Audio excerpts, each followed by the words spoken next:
You don't need to learn scales, you don't need to learn modes, you don't need to learn shapes or patterns. Once you have one string, you're already halfway into the journey of soloing like a pro. Now, watch this.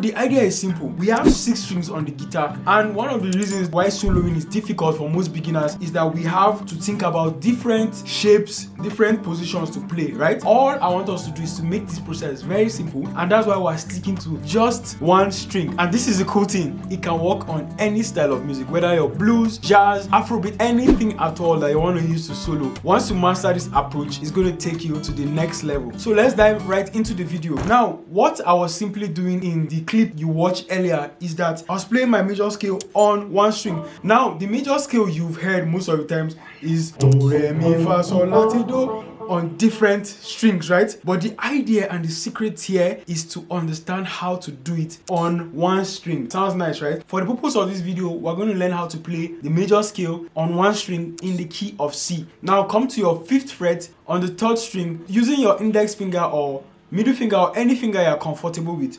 This is your C, then after it is D, then after it is E, then after it is F, then G, then A, then B, and C. Don't just watch me. Pause the video, try playing it, and come back to the video. Now, if you want to understand this very well, just use this concept. I want you to follow me carefully because this is one of the most important points to note. Have it in mind, every number on the major scale has a sibling, apart from number 3 and number 7. So let's imagine this is number 1. We said it has a sibling. This is a sibling beside it. Number 2, re. It means 2 has a sibling, so we jump to 3. But 3 doesn't have a sibling. So after 3, we jump to 4. Did you catch it? 4 has a sibling, then you jump to 5. 5 has a sibling, then we jump to 6. 6 has a sibling here, then we jump to 7. 7 doesn't have a sibling. Then so you can pause the video right now, practice it to ensure that you understand it, and we're going to come back. So just play around the scale. Just randomly come up with different melodic ideas. Da da da da da da da da. Da da da. Any idea that comes to your head. So what I'm going to show you now is going to take it to another level. So I want you to stick with me. So right now we're going to play the chord progression in the background. What I'm playing in the chord progression is A minor, F major, and C major.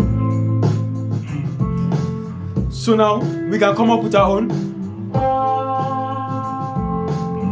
You can just choose to start calmly,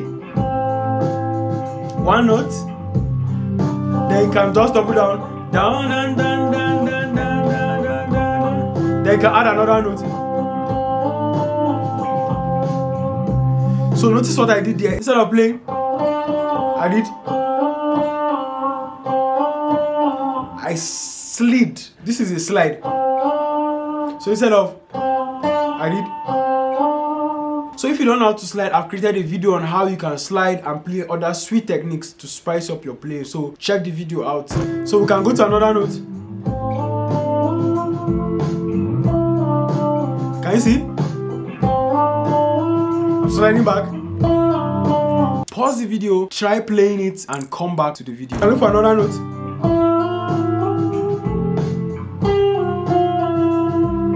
Can you see? Can you see how easy it is?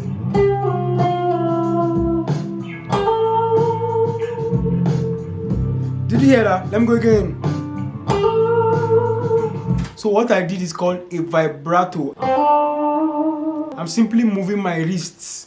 It's my wrist I'm moving, okay? So I'm going to attach the chord progression to this video so that you can practice with it over time and get better with soloing. So let's recall, I talked about how to play the major scale on one string. And remember the most important point I made, right? Every note in the major scale has a sibling apart from the 3rd degree and the 7th degree. So just ensure you practice. If you don't understand, then pause when you are listening to this video and practice it. If you find yourself where you are stuck and you don't know how to move forward, this video is going to really help you to change your game. So I hope this whole concept helped you. But if you still want to improve your soloing, I've created a ton of videos. I have a soloing playlist, check it out. And if you want further training, I've created an intermediate course, a soloing course that teaches all of this. So I'm going to attach a link below so you can check it out. Wait, and if you are watching this video to this point, it means you definitely enjoyed it. So all I want you to do, if you haven't subscribed, click on that subscribe button, and I know you want to see more, so hit notifications bell so that more videos like this will pop up on your screen when I create them. Cheers, and I'll see you in the next video.